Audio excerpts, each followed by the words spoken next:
Hi, and welcome back to my channel. My name is Rachel. I do monthly budgets. I show all our actual expenditure numbers. The only thing we actually don't reflect on here is groceries. My husband and I do split coverage of bills and various items.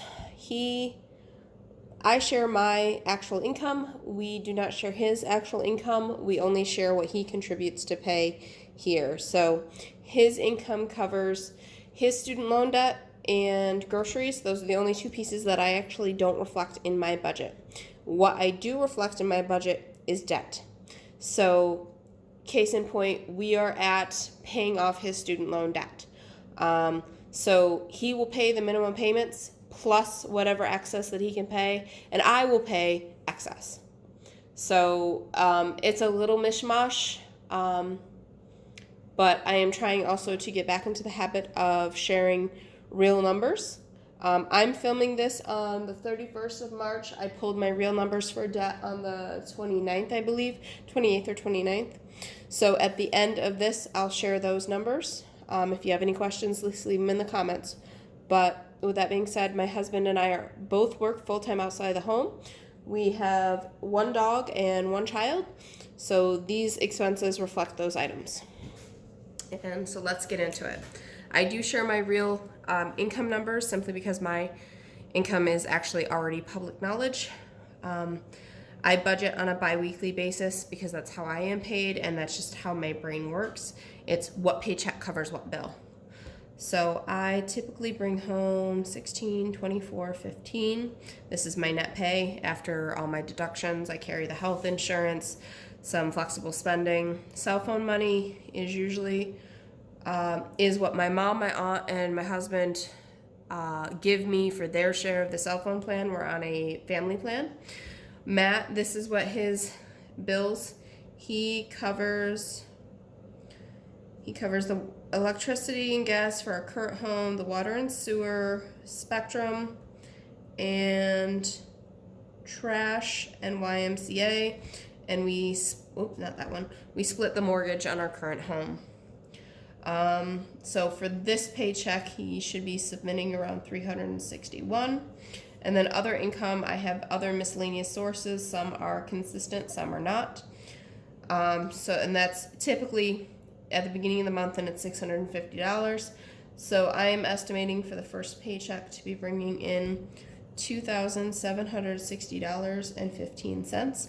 This also being said, I work a zero-based budget, so whatever I'm reflecting up here will reflect in total down here.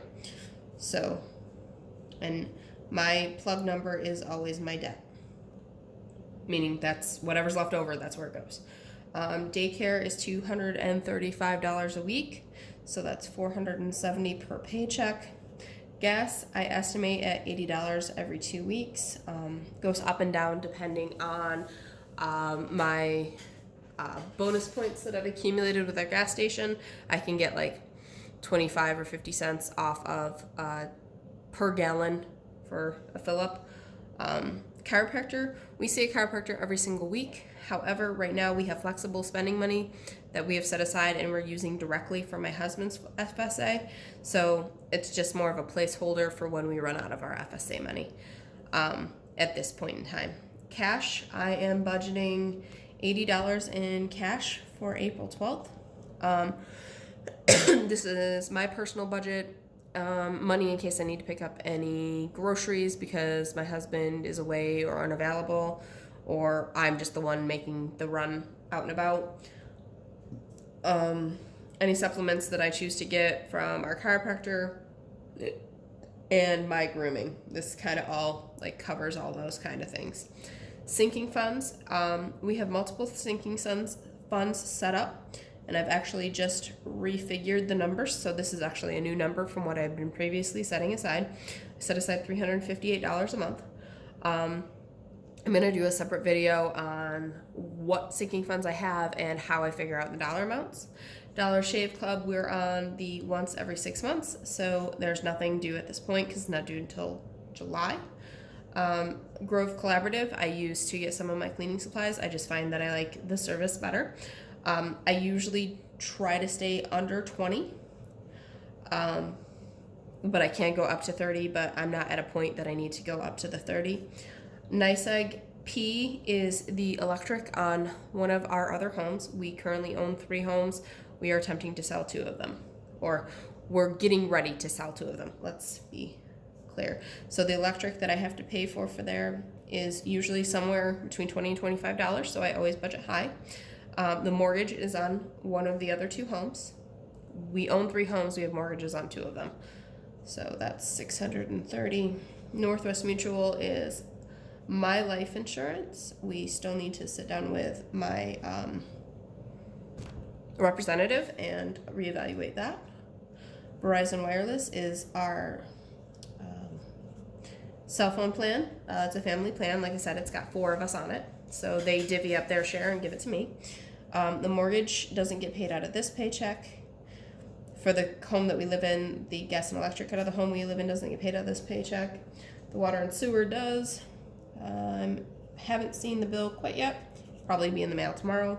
That's $130, which again Matt will cover. Spectrum is our internet and TV. It went up the last time, so I'm just gonna estimate high. Trash, I already know that that's gonna be $43. I've received the bill, I've just gotta pay it. And YMCA is always $88 a month.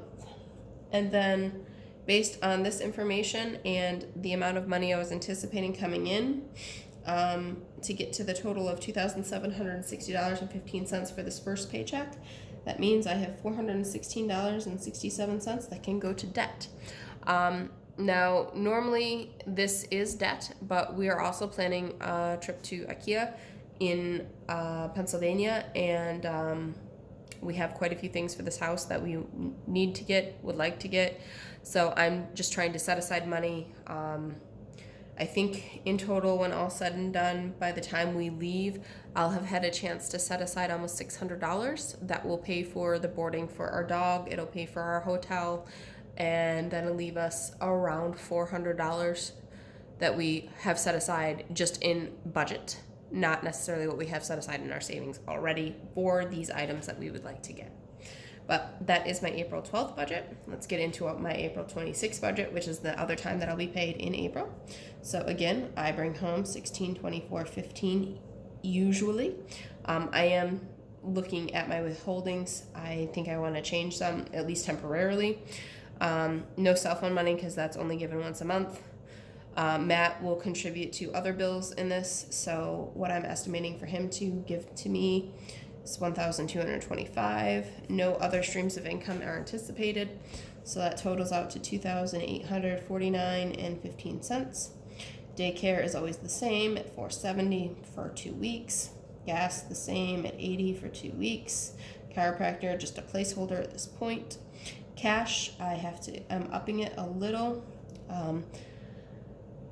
Sinking funds, I only fund once a month. Dollar Shave Club, again, not due till July. Grove, I only purchase once a month. NYSEG, pay only once a month. Mortgage once a month. Northwest Mutual once a month. Cell phone once a month. Now we get into the mortgage for the Farmington house, which is the house we currently live in. That's $1,929.22. My husband contributes his share. RG&E, this again, my husband pays, estimating around $225. This is our gas and electric for our current home. It's varied anywhere from right around $200 to $250, so I kind of shove it right in the middle because it's been getting warmer. I think we're going to see on the lower end of the 200s instead of the middle end of the more closer to 250. So I think this will be a good estimate for the spring into summer until we get an AC unit put in, and then we'll have to reevaluate and figure out how much that's going to cost us every month. Water and sewer paid in the previous paycheck. Same with Spectrum, trash, and YMCA, and that gives me back down here with a zero-based budget. So I know I'm going to end up with this number. So backing into that, that's $44.93. Again, I know I label it debt. I probably should also label it savings because sometimes it's debt, sometimes it's savings. Knowing that we have a trip to IKEA and we're planning to get a fair amount of furniture, I'm going to set that money aside for IKEA. And that's my monthly budget. This is what I look at. Now, this is all like I said, this is all of our expenses except for grocery and the minimum payment for student loans. Typically, we put everything to debt service, but because we have to buy furniture, because it's not safe for our daughter with the furniture setup that we currently have, as far as like our entertainment center, like she can access everything. Not good. So that's why we're setting aside money for these big pieces of furniture, because that's honestly the primary goal, is to get a piece of furniture that we can customize, which is one of the reasons why we're going to IKEA. That, and I've fallen in love with the things that I can get there. But that's beside the point, whole nother story. This being said, this is my budget.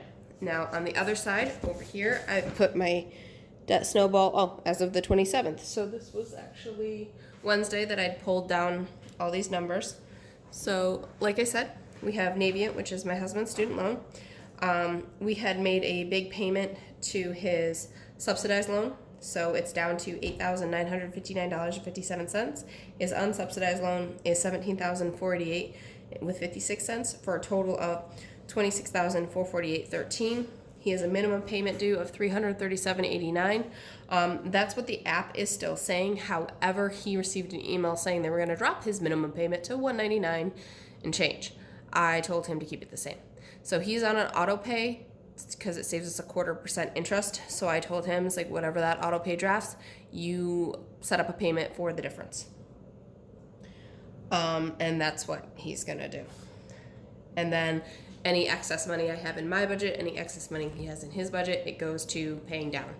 I also have the mortgage on our other home. I consider part of our debt snowball because it is not our primary residence, so I don't feel it really applies to baby step number 6. I have heard some Dave Ramsey, and by the way, Dave Ramsey is the principles that we're following. I've heard some people, I think I've heard a podcast where Dave Ramsey says if you, because it's kind of a rental situation, if you have it covered with a rental, money coming in, then it kind of really falls kind of more towards the baby step 6. But I'd rather just it be in the debt snowball. I want it paid off. But like I said, we're hoping to sell this house by the end of the summer. So my total baby step number 2 is $63,577.04 with minimum payment due of $726.67 between myself and my husband. Now, plan to pay off. So any excess in April was going to go to Navient, and May was going to go to Navient. That's now changed to IKEA. However, we have like I said, we had 3 homes. So we're hoping to put the Rochester house on the market in June. And hopefully it's gone in June. The market's still okay for us, so fingers crossed that everything goes well. The first thing we plan to do once we sell the house, pay off Navient. Gone, see ya, bye. That's $26,000 out the door. Emergency fund, because of how Dave Ramsey has, talked about rental properties and how I kind of feel and how my husband feels, due to the nature of my husband's job and how tenuous it has been in the past because of his career in the National Guard, he has lost jobs, and though they have claimed it to be for other reasons, we're pretty confident it's because he had National Guard commitments and they just found other reasons to let him go. So we'd rather have a fully funded emergency fund once we get rid of the student loan debt, because we know we have nothing to offset it except the sale of the house. So we'd rather just have a fully funded emergency fund, because we can always sell the other house, and push comes to shove, we could sell this house. And then, so with the selling of the other house, we'll pay off Navient, fully fund our emergency fund, which is going to be like $20,000. Set aside the rest of our money for our projects. We need to get a fence, an AC, and do our driveway for this house. So we're going to do the rest of the project money set aside. We've underestimated a couple things already, so we know we need a little bit more. And then whatever's left after all these 3 things are done, it's going to go to the mortgage on the other house. Excess of June goes to the mortgage, excess of July goes to the mortgage, and then hopefully in August sell the other house, and that will fully settle the mortgage on that house. And then what we have left is going to the mortgage on this house, because we've already fully funded our emergency fund, set aside any project money, and that's it. That's all we have. We have, because the only other debt we have at this point in time is the 2 homes and the student loans. That's it. It's our entire amount of debt. So we're just going to put the balance at our mortgage and drop our principal, so it'll cut our payoff time. I think the last estimate I did, it would take us from a 30-year, because we did a 30-year to give us more wiggle room in the monthly, knowing how tenuous my husband's job could potentially get. So we did the 30 years, so we're hoping it'll drop us from a 30-year to actually a 15-year, push comes to shove, with the same payment.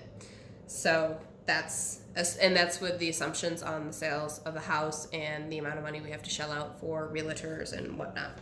So, but that is my debt snowball in a pinch. All right. If you have any questions, leave them in the comments down below. If you're interested in more videos like this, like and subscribe, and I'll see you in the next video.